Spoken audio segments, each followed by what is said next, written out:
നമ്മുടെ നാട്ടിൽ കേരളത്തിൽ എവിടെയാണെങ്കിലും കാട്ടാനയോ കടുവയോ പുലിയോ ഒക്കെ ഇറങ്ങിയാലും ആദ്യം നമ്മൾ വാർത്തകളിൽ കേൾക്കുന്ന ഒരു പേര് ഡോക്ടർ അരുൺ സക്കറിയ എന്നാണ് അല്ലേ. വനവകുപ്പിൻ്റെ ചീഫ് വെറ്ററിനറി ഓഫീസറാണ് അദ്ദേഹത്തിൻ്റെ നേതൃത്വത്തിലുള്ള സംഘമാണ് എപ്പോഴും ഈ കാട്ടാനയെ അല്ലെങ്കിൽ പുലിയേനെയൊക്കെ തുരത്താനോ പിടികൂടാനോ ഒക്കെയുള്ള ഒരു ദൗത്യത്തിന് നേതൃത്വം നൽകാറ്. പക്ഷേ അതിലൊരു അവരനുഭവിക്കുന്ന ഒരു പ്രശ്നം കൂടി ഉണ്ടായിരുന്നു. ഇത്രയും റിസ്ക് എടുത്തൊക്കെ അവർ ചെയ്യുമ്പോൾ അവർക്ക് വേണ്ട മറ്റ് സൗകര്യങ്ങൾ, വാഹനം അടക്കമുള്ള സൗകര്യങ്ങളിൽ പല അപര്യാപ്തതകളും ഉണ്ടായിരുന്നു. അത് പരിഹരിക്കുകയാണ് പ്രിയങ്ക ഗാന്ധി എംപിയുടെ ഇടപെടലിലൂടെ CSR ഫണ്ട് ഉപയോഗിച്ച് ഈ ദൗത്യ സംഘത്തിന് ആധുനികമായ വാഹനവും ഉപകരണങ്ങളുമൊക്കെ ഇപ്പോൾ കൈമാറിയിരിക്കുന്നു.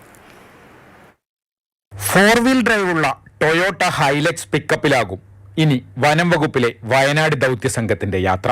പ്രിയങ്ക ഗാന്ധി എംപിയുടെ ഇടപെടലിലൂടെ JSW ഫൗണ്ടേഷന്റെ CSR ഫണ്ട് ഉപയോഗിച്ചാണ് വാഹനവും അനുബന്ധ ഉപകരണങ്ങളും വാങ്ങിയത്. പുതിയ വാഹനം പ്രിയങ്ക ഗാന്ധി ഫ്ളാഗ് ഓഫ് ചെയ്തു.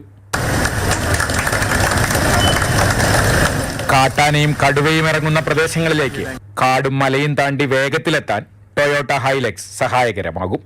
വാഹനമടക്കം അൾട്രാ മിറ്റിഗേഷൻ യൂണിറ്റാണ് സജ്ജമാക്കുന്നതെന്ന് ഡോക്ടർ അരുൺ സക്കറിയ പറഞ്ഞു.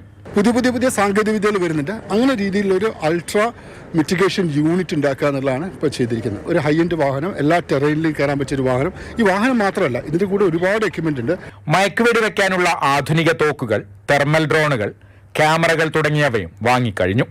അരിക്കൊമ്പൻ, PT-7, PM2 തുടങ്ങി സമീപകാലത്ത് വനംവകുപ്പ് നടത്തിയ പ്രധാന ഓപ്പറേഷനുകൾക്കെല്ലാം നേതൃത്വം നൽകിയത് വയനാട്ടിൽ നിന്നുള്ള ഈ ദൗത്യ സംഘമായിരുന്നു. മാതൃഭൂമി ന്യൂസ്, വയനാട്. അപ്പോൾ കമൽ പറയും കൂടുതൽ കാര്യങ്ങൾ. കമൽ, അരുൺ സക്കറിയ എന്നത് വെറും ഒരു ഡോക്ടറല്ല, പലപ്പോഴും ഒരു ഹീറോ പരിവേഷമുള്ള ആളാണ് അല്ലേ. അത്തരം സംഭവങ്ങൾ നമ്മൾ കണ്ടിട്ടുള്ളതാണ്. അപ്പോൾ ഒരു ഹീറോയ്ക്ക് അതിന് അദ്ദേഹത്തിൻ്റെ ആ പ്രവൃത്തി മുന്നോട്ട് പോകാൻ വേണ്ട സംവിധാനങ്ങൾ കൂടി വേണം. അതാണിപ്പോൾ സാധ്യമാകുന്നത് അല്ലേ. അതെ, അതാണ് ദിവിഷ്. നമ്മളെപ്പോഴും വാർത്ത നൽകുമ്പോൾ തന്നെ നമ്മൾ ഇത്തരം മനുഷ്യ വന്യജീവി സംഘർഷങ്ങളൊക്കെ ഉണ്ടാകുമ്പോൾ അതിന്റെ ബ്രേക്കിംഗ് ഒക്കെ വരാറ് ഡോക്ടർ അരുൺ സക്കറിയ എത്തുന്നു. ഡോക്ടർ അരുൺ സക്കറിയ എത്തി, അദ്ദേഹത്തിന്റെ പ്രതികരണമൊക്കെയാണ് പ്രധാന വാർത്തയാകാറ്.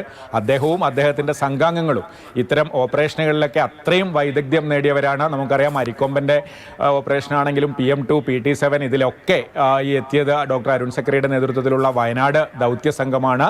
ആ ടീമിനെയാണ് ഇപ്പോൾ വെൽ എക്യുപ്ഡ് ആക്കി മാറ്റിയിരിക്കുന്നത്. അവർക്ക് ഏറ്റവും ആധുനിക വാഹനം ടൊയോട്ട ഹൈലക്സ് പിക്കപ്പ്, അത് ഏത് ടെറൈനിൽ കൂടെയും ഓടിയെത്താൻ കഴിയും. കുന്നും മലയും ഒക്കെ താണ്ടി ഓടിയെത്താൻ കഴിയും. അതുപോലെ അതോടൊപ്പം ഏറ്റവും ആധുനികമായ മയക്കുവെടി വെക്കാനുള്ള ഏറ്റവും പുതിയ സംവിധാനങ്ങൾ, തെർമൽ ഡ്രോണുകൾ, ക്യാമറകളൊക്കെ ഈ ടീമിന് നൽകും. അങ്ങനെ ഏറ്റവും ആധുനികമായ, ഏറ്റവും സജ്ജമായ ഒരു ടീമായി വയനാട് ടീമിനെ മാറ്റുകയാണ്. കേരളത്തിൽ എവിടെയും ഓടിയെത്തി ഇത്തരത്തിലുള്ള ഓപ്പറേഷനുകൾ നടത്താനുള്ളൊരു ടീമായി മാറ്റുകയാണ്. പ്രിയങ്ക ഗാന്ധി MP അതിന് മുൻകൈയെടുത്തത്. കഴിഞ്ഞ വർഷം മാനന്തവാടിയിൽ കടുവയുടെ ആക്രമണം ഉണ്ടായപ്പോൾ നടന്ന മീറ്റിംഗിലാണ് ആദ്യ ചർച്ചകൾ നടന്നത്.